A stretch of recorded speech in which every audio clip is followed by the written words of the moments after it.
What's up everyone, this is SliferKing here, and today you join me for another one of my Garry's videos, where today I'm actually testing a mod which, if I'm honest, I didn't know existed.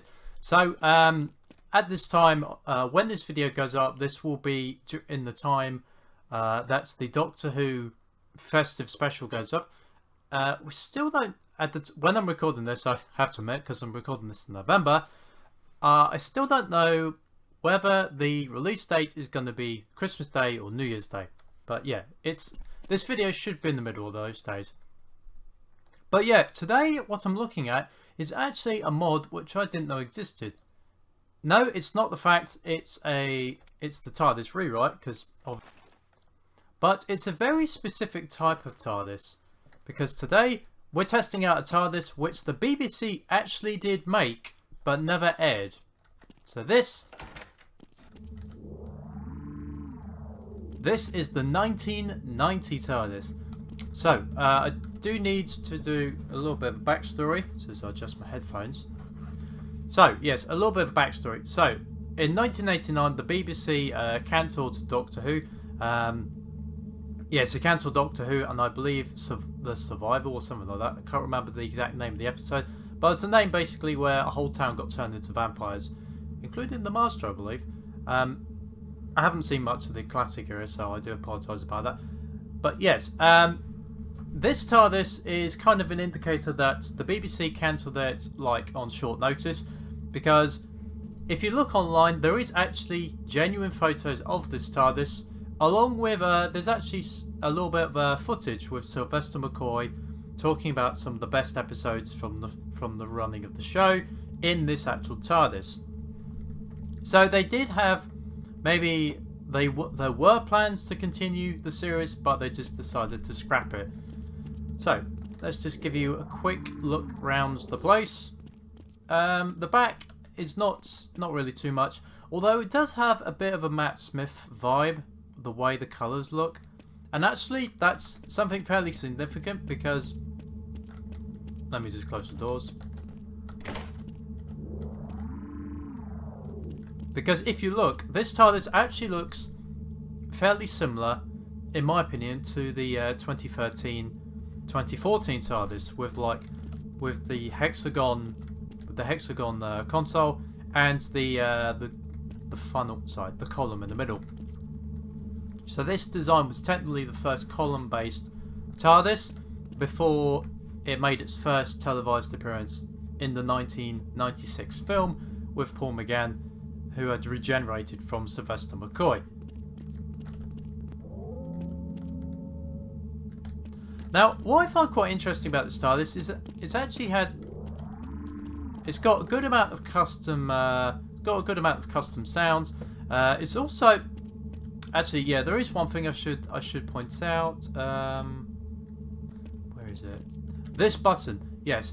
There is actually a couple of custom Doctor Who 1990 themes out there, and one of them actually gets played if you play this. So if you press this button. So of course, to avoid copyright, I'm not going to press that button. There is also obviously, well, actually, I'll just fly the TARDIS. Now this bit will probably get cut, because the last time I did the TARDIS video, I actually got a copyright claim from the BBC for the TARDIS noise. So that's why now, anytime I do TARDIS videos, I have to edit the noise. So this bit will either be muted or will be cut completely. So yes, I skipped the initial materialization.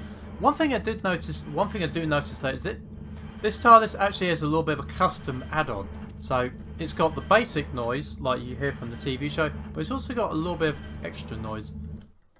Also, to support what I said earlier about the custom theme, I believe the person who made one of the custom themes actually did make this TARDIS, because this was actually the time vortex they used in their video, which actually does look quite intriguing. I think the BBC did actually use this I think they did use this type of visual in the comic relief special. Not its initial broadcast, I think, but a few years later they did add like a more unique effect. So yes, I think this is one of the more unique time vortex you can get. And of course, it's actually displayed there. So, yeah, that's kind of cool. So, yes, there isn't really too much else to talk about with this TARDIS. Could it have saved the show from its cancellation? Probably not, because I think with the when the BBC pit it against Coronation Street, which for people that don't know, sorry, for people that are outside the UK, Coronation Street is the longest. Hang on.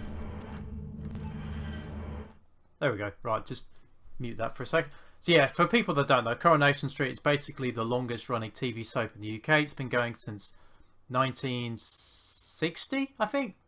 Something like that. So yes, back in 1989, the BBC basically ran Doctor Who against Coronation Street in the time slot.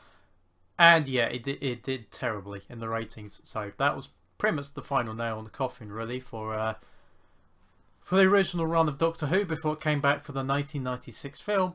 And before it came back for 2005 with Christopher Eccleston.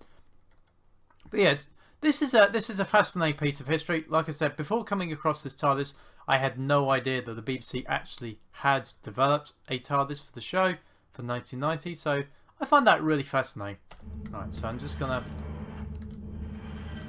Oh yeah, some of the buttons do custom work too. Right, so I'm just gonna settle this back down.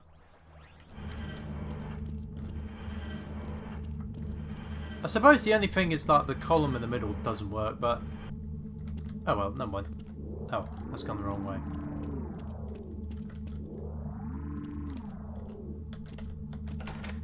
I do like the fact that the doors have custom audio as well. That's quite nice. So yeah, the author that made this TARDIS definitely did put a lot of work into it, and like I said, I think it is the author who created one of the custom themes, because they do match up. So yeah. So there has been a look at the 1990 Doctor Who interior for the TARDIS Rewrite. If you've enjoyed today's video, then please make sure to like this video and subscribe to the channel to know when the newest videos will be coming out. And hopefully, well, as far as I know, there's only one TARDIS left from Doctor Who, and that's of course the 2018 one. I do know for a fact now that someone is officially working on the 2018 TARDIS, so hopefully we will be able to find the we'll be finally able to do a video on that, because that's the one TARDIS I'm waiting for. So I hope you've enjoyed today's video, and for now, this is SliferKing signing out.